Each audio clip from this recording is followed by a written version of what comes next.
Begum GK নিয়ে হাসি ঠাট্টা করা ওবায়দুল কাদের জীবনের শেষ সময়ে এসে চিকিৎসা পর্যন্ত গ্রহণ করতে পারছে না। হসপিটাল থেকে তাকে ফেরত দেওয়া হয়েছে। এখন এমন একটা পর্যায়ে দাঁড়িয়েছে তিনি হয়তো আর ফিরবেন না। জীবনের কি বাস্তবতা। এক সময়ে দেশনেত্রী বেগম খালেদা জিয়াকে নিয়ে এই ওবায়দুল কাদের কত হাসি ঠাট্টা করেছে, কত তামাশা করেছে। বেগম জিয়াকে গৃহবন্দী করে তাকে বিদেশে চিকিৎসা নিতে যেতে দেয়নি।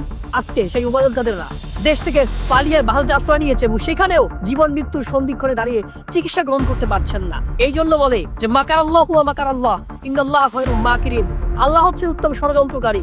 আল্লাহ জমিনে বসে যত বেশি ষড়যন্ত্র করো কোনো কাজ নাই, আল্লাহর থেকে বড় ষড়যন্ত্রকারী কেউ নাই। দেখুন, আল্লাহ ছাড় দেন কিন্তু ছেড়ে দেন না। যে ওবায়দুল কাদের একসময় বেগম জিয়াকে নিয়ে হাসি ঠাট্টা করতেন, সেই ওবায়দুল কাদের আজকে জীবন মৃত্যুর সন্ধিক্ষণে দাঁড়িয়ে চিকিৎসা পর্যন্ত গ্রহণ করতে পারছে না। আমরা আপনাদেরকে বলতে চাই, আজকে যারা আগামী বাংলাদেশে ক্ষমতায় যাবেন বলে ভাবছেন তাদেরকে বলতে চাই, আপনি ওবায়দুল কাদেরকে দেখে, শেখ হাসিনাকে দেখে আপনি জীবনে শিক্ষা নেন যে আপনি ক্ষমতায় আসার পরে আপনি ওবায়দুল কাদের যা করেছে, শেখ হাসিনা যা করেছে, সেই ধরনের কার্যক্রম আপনি করবেন কিনা।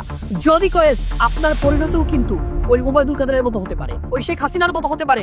এই জন্য ক্ষমতায় যাওয়ার আগেই আপনাদেরকে দৃঢ় প্রতিজ্ঞ হতে হবে। আপনি এনসিপি করতে পারেন, আপনি জামাত করতে পারেন, আপনি বিএনপি করতে পারেন, কিন্তু the cause is that Bangladesh first, country first.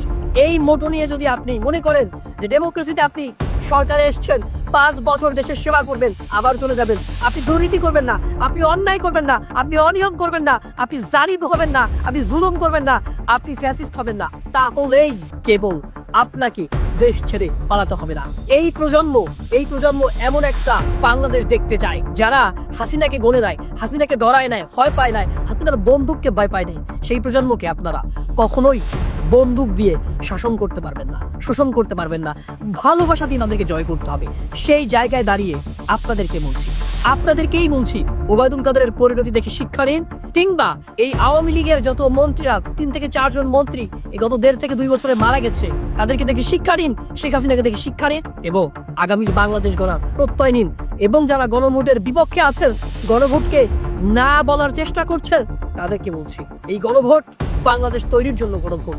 এই বাংলাদেশ তৈরির যে রূপরেখা, আগামীর সুন্দর বাংলাদেশ বিনির্মাণ করার জন্য আগামীতে কোনো ফ্যাসিস্ট যাতে তৈরি না হয়, সেই জন্য গণভোটে হ্যাঁকে জয়যুক্ত করুন। এই লড়াই ইনকিলাবের লড়াই, এই লড়াই বাংলাদেশ গড়ার লড়াই, এই লড়াই জুলাই বিপ্লবকে বাঁচিয়ে রাখার লড়াই।